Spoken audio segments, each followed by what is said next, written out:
Hey guys, what's up? How are you doing? I hope you're doing great and amazing. Welcome back to my YouTube channel. So today we're going to talk about how to improve your listening skills. So the most important skill in learning the language is listening. You have to listen. So here in Conquer, improving your listening skills. So we're going to actually know, I'm going to give you some tips, some beneficial tips actually in how to improve your listening in every stage, whether you're preparing for IELTS, TOEFL exam, any kind of listening exercise or any listening skill that you need to improve in any language, especially in English.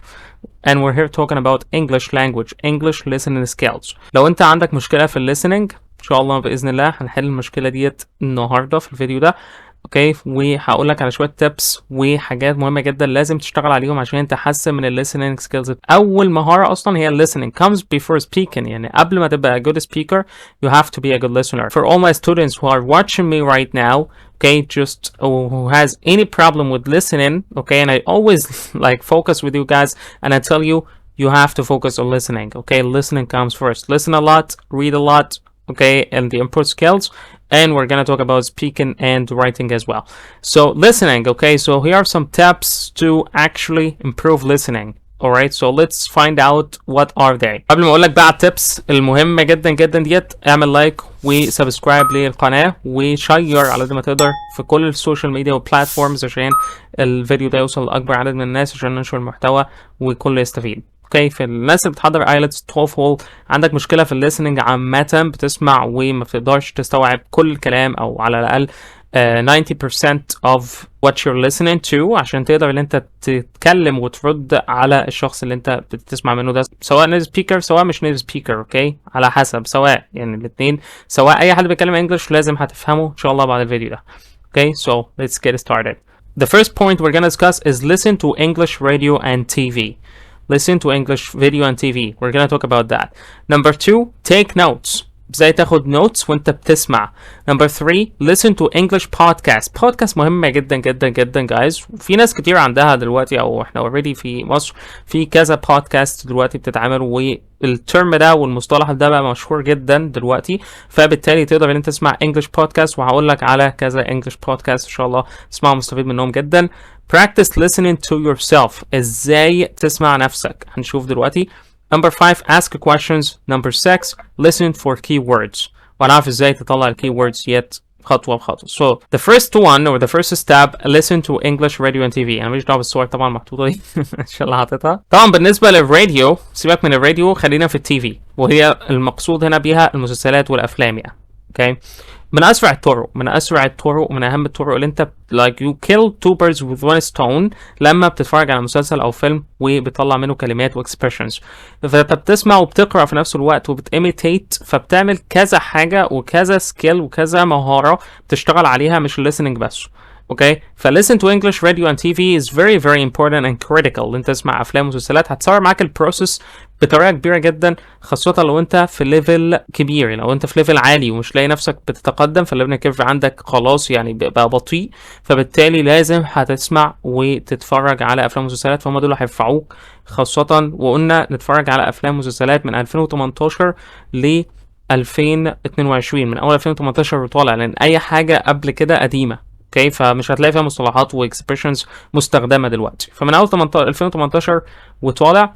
وهقول لك ان شاء الله في فيديو تاني ايه اهم الافلام والمسلسلات اللي ممكن تسمعها. We're gonna say, or it says here, listening to English radio and TV shows is a great way to improve your listening skills. It helps you to become familiar with the language and its pronunciation. النطق مهم جدا جدا، حرفيا هتطلع او النطق بتاعك هيبقى 100% correct if you listen to a native speaker وبتاخد منه اللغة نفسها. فانت اهم حاجة وافضل طريقة اللي انت فعلا او surround yourself بالانجلش native speakers، تاخد اللغة منهم نفسهم، فبالتالي دي افضل طريقة اللي انت يبقى حتى البرونسيشن بتاعك كله صح. Listen to native English speakers and give you an idea of how words are pronounced and used in real life conversations. You can also learn new words and phrases from the context of the conversation. Yes, وده أهم حاجة السياق. هنتعلم من السياق الكلمات والاكسبريشنز والاديومز، تمام؟ فبالتالي ما بنترجمهاش حرفي، فهتتعلم ازاي تترجمها ومقصود بيها ايه اصلا وانت بتتفرج على المشهد. فانت لو ربطت اللي انت بتتعلمه بفيجوال ليرنينج فبالتالي عمرك ما هتنسى المشهد ده، عمرك ما هتنسى الكلمه دي. زي طبعا كلمه اكستاتيك، الكلمه دي ما نسيتهاش واتفرجت عليها في مشهد واحد بس في مسلسل، فبالتالي ما نسيتهاش خالص لحد دلوقتي معايا خلاص. Okay, it will stick in your mind. Alright. The second point is take notes. Take notes while you're listening. طبعا لو انت بتذاكر او بتتفرج على مسلسل او فيلم انت بتاخد اوريدي نوتس وبتطلع كلمات، فلازم معاك نوت بوك.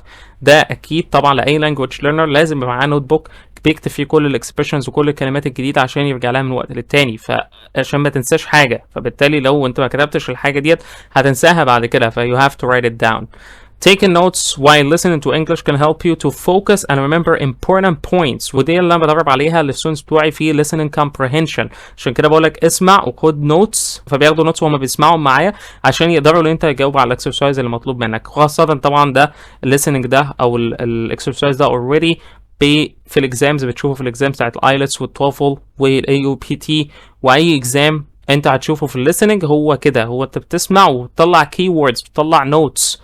اوكي، مهمه جدا جدا، دي طبعا هنقولها في اخر، او كي ووردز يعني هنتكلم عنها في اخر الفيديو، ف keep watching till the end.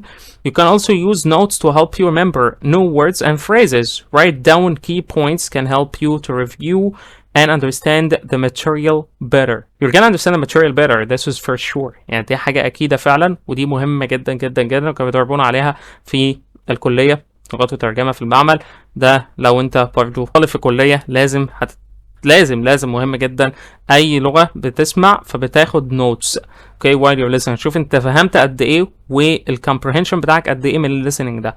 اوكي، وايه اصلا الموضوع بيتكلم عن ايه لما تيجي تسمرايز الموضوع بيتكلم عن ايه، الموضوع بيتكلم عن كذا كذا كذا. ف that's very very important and basic skill actually guys in the listening، خاصة ناس بتوع الايلتس والتوفل.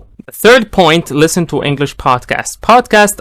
I used to listen to podcasts actually like 3-4 years ago while I was working in a call center. Like actually I used to listen to podcasts every day in the morning. You know, once I wake up while I'm going to work actually to motivate me. في podcasts بقى عن كل حاجة انت ممكن اي حاجة انت مهتم بيها هتلاقي فيها podcast. Podcast about self-development, podcast about motivation, podcast about food, podcast about fitness, podcast about diet, podcast about whatever you like. Okay. طيب من افضل podcast صراحة انا بحب اسمعها وبحب اتفرج عليها هي طبعا the best and the first podcast in the world right now is Logan Paul.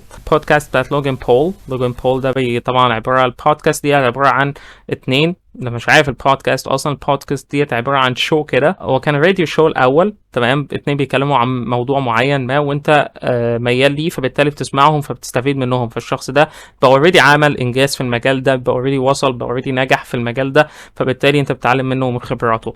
ودلوقتي بتعمل فيديو فبتلاقي على اليوتيوب زي لوجان بول كده، بيعمل فيديوهات وبينزل البودكاست بتاعته كلها على اليوتيوب. Gary Vaynerchuk, my best entrepreneur right now, Gary Vaynerchuk or Gary Audio Experience. هتلاقي برضو Apple Podcast، هتلاقي على Spotify Podcasts، هتلاقي بودكاست عن حاجات كتيرة in English and Arabic. طبعا بس احنا مش interested in Arabic دلوقتي، فبالتالي you have to listen or you have to start to listen to podcasts in English. وإن شاء الله هترك في الديسكريبشن some of the podcasts وأساميها في الديسكريبشن بحيث ان انت تتابعها. So listening to English podcasts is a great way to improve your listening skills. Podcasts are usually conversational in nature and can help you to become familiar with the language and its pronunciation. You can also learn new words and phrases from the context of the conversation. برضو هي الموضوع طبعا في البودكاست ان هما الاتنين عمالين بيتكلموا بيرغم لمدة نص ساعة، مدة ساعة whatever. انت مش لازم تسمع عليها تتفرج عليها كلها وتتفرج على الحلقة كلها. Listen to مقتطفات، ممكن تسمع مقتطفات only. Okay, which is something is gonna help you a lot. أهم حاجة طبعا احنا بنفوكس هنا على pronunciation. Pronunciation is gonna be amazing. ودي pronunciation by the way مش pronunciation ولا أي نطق تاني، اسمها pronunciation. So we're gonna pronounce the words right. هتلاقي اتنين بيتكلموا عن حاجات عامية وحاجات general وحاجات specific وحاجات في موضوع مثلا انت مهتم بيه، بالتالي هتطلع كلمات واكسبريشنز وحاجات مهمة جدا، وبالتالي هي audio اكتر من انها فيديو، فبالتالي انت مش هتشوف الكلام قدامك ده، انت هتسمع وهتركز مع اللسن، فهترمي ودانك بقى. develop your ear ده مصطلح برضو هتلاقيه في speak like an American. بتاع الاديومز، فبالتالي هو ده اهم حاجه في الاديومز. develop your ear, just learning by listening not reading or anything. يبقى انت بتفوكس بس على listening وبتركز على المهاره بتاعت listening. فعشان كده بنقول listen a lot, listen 80% of the time guys, 24/7. It's very very important. The fourth point here, practice listening to yourself. practice listening to yourself. جرب اللي انت تسمع نفسك. how بقى؟ by recording to yourself. the first thing اللي انت تسجل لنفسك، وقلنا قبل كده recording yourself، ودكتور ابراهيم عادل اتكلم برضو عن في فيديو ليه عن ازاي تسجل لنفسك وتدرب نفسك على المهارة ديت. okay ف you can watch this video as well to learn from. Practice and listening to yourself can help you to become more aware of your own pronunciation and intonation. اتكلمنا عن الانتونيشن وضرب عليها للستودنتس بتوع كتير جدا، وهتلاقيها في تاب نوتش وفي الكورسات اوريدي على القناه. هتلاقيها مهمه جدا. الانتونيشن اللي انت بتسمع وتكرر زي السبيكر، بتشوف رايزن انتونيشن ولا فولن انتونيشن. السؤال بيختلف عن الجمله، بيختلف عن الايحاء بالحاجه المعينه، بالكونفirmation agreeing with someone. It's very critical. فالانتونيشن التون فويس بتاعتك لما بتيجي تدرب نفسك وبتتكلم بقى، فانت بتعمل تون فويس لنفسك، وفي نفس الوقت بتعمل accent لنفسك، your own accent, like creating your own accent with your own tone of voice, with your own intonation, with your own pronunciation. So it's gonna be very very helpful guys, so in order to speak like an American. Okay, so it can also help you to identify any mistakes you may be making. فأنت you record yourself speaking in English and then listen back to it. This will help you to become more aware of your own speaking. مهم جدا انت تسجل نفسك، عشان كده انا بخلي معظم الستودنتس بتوعي يسجلوا نفسهم، خاصة لو انت مستوى beginner. لازم تسجل لنفسك وتسمع لنفسك وتشوف وتقرأ وتقارن بينك وبين not a native speaker. okay تخلي الانستراكتور يقيمك. okay so this is how you work on yourself. ده انت ماشي كده، يبقى انت already مش بالطريق الكويس او في الطريق الصحيح اللي انت تتعلم اللغه. ممكن تقعد سنتين بقى في الحاجات انت عارفها، وان انت تقعد تاخد معلومه من هنا وتاخد معلومه من هنا، وهتقعد بقى you're not gonna be able to speak English fluently. اوكي هتبقى ممكن تتكلم انجلش بس ما بتتكلمش انجلش بدرجه الطلاقه اللي انت عاوزها. Number 5, ask questions. And what does it mean by that? Asking questions while listening to English can help you to understand the material better. It can help you to identify any words or phrases you may not be familiar with. Asking questions can also help you to remember the material better. Okay, so asking questions about yourself. الحاجة اللي انت بتسمعها ممكن تعمل عليها questions. اوكي وده طبعا مهم جدا جدا، وافضل كورس اللي انت هيدربك على الحاجه ديت شورت ستوريز بتاع باور انجلش، كورس باور انجلش اللي انا سايبه لك برضه، تلاقي اللينك تحت في الديسكربشن بتاع الماتريال، هتلاقي في كورس باور انجلش. فباور انجلش هو الشورت ستوري، الميني ستوري اللي عاملها هي كلها عباره عن questions. اوكي فبتسمع الحاجه وبتسال questions عليها عشان تجاوبها، وبالتالي انت تفهم الموضوع افضل واحسن. فask questions مهم جدا انت تعمل هيئه questions وتجاوب عليها وتقول this is what does it mean by that, what do you mean by that. وده برضه انا بدرب عليه الستودنتس بتوعي عشان يقدروا يوصلوا للموضوع ده ويسمرايز it quickly. ففي ناس بتسمع تسمرايز الموضوع كده على طول، like listen skills عندها قويه جدا. في ناس تانية بتاخد شويه وقت، في ناس تانية you have to listen to twice، يعني لازم تسمع مرتين او 3 أو 4. اوكي فانت لو سمعت كتير بقى درب نفسك لو من اول مره you get the main points and the key points لو دربت نفسك على الحاجات دي. Number 6 and the last one, listen for keywords. Listening for keywords can help you to focus and understand the material better. Keywords are usually the most important words in a sentence and can help you to understand the context of the conversation. Keywords. طيب listen for keywords مهمة جدا ليه؟ لأن احنا قلنا لما تيجي تسمع بتطلع keywords مهمة جدا. انت مش لازم تركز على ال unstressed words اللي احنا خدناها في الفوناتكس. اوكي ترجع لكورس الفوناتكس بقى، فهتلاقي الامريكان سبيكرز ما بيركزوش على كلمات معينة وبيخطفوا كلمات او يعني مقاطع زي ما قلنا، والconjunctions والحاجات دي كلها بيخطفوها. فانت بتركز على الكلام المهم، تلقط الكلام المهم، تلقط الموضوع المين بوينت او المين ايديا بتاعه الليسننج ده او بتاع الاوديو ده.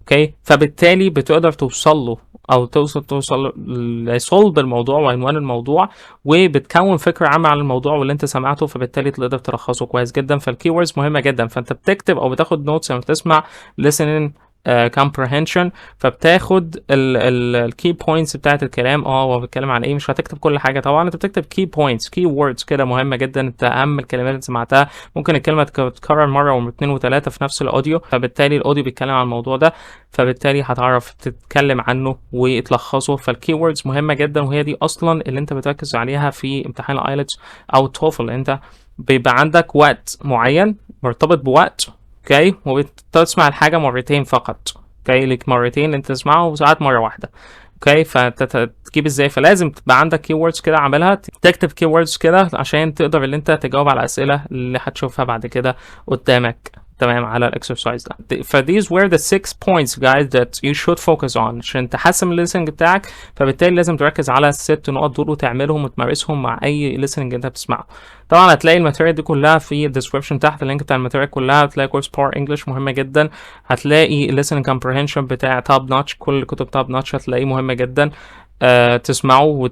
طبعا هتلاقي الاوديوز كلها لوحدها، فبالتالي انت بتسمع الاوديوز وبتطلع بقى وبتكتب وتمارس بقى الحاجات دي كلها. ف this is the best practice. conversation course نفس الحكايه، لما بتلاقي اوديو وملهوش بي دي اف، او هتلاقي بي دي اف ملهوش اوديو، فبتبدا بقى انت تلخص وبتبدا تقرا وتحسن من البرونسيشن بتاعك ومن الليسن سكيلز بتاعتك، سواء بقى بريتش سواء امريكان. اسمع الاثنين، اسمع التو اكسنتس، اسمع انديان استراليان وات ايفر، خاصه لو انت بتدرس اصلا او تخصصك اصلا انجلش، فلازم تسمع الحاجات دي وعشان مهمه جدا جدا عشان تقدر فعلا تفهم اي حد بيتكلم انجلش، سواء جاي من المريخ حتى بيتكلم انجلش هتفهمه. ليه؟ لان انت اوريدي سمعت اكسنتس كتير، عدى عليك حاجات كتيره جدا في الليسننج، فانت you developed your ear already. Okay, you are a good listener. It will qualify you if you are a good listener واشتغلت على listening بتاعتك، هتqualify you بقى اللي انت تبقى good speaker already. وده هنيجي نتكلم عنه في السبيكنج ان شاء الله في فيديوهات قادمة. So thank you guys, that was it for today. So don't forget to like and subscribe and share my videos and my content. Thank you so much. Have a great day. See you next time.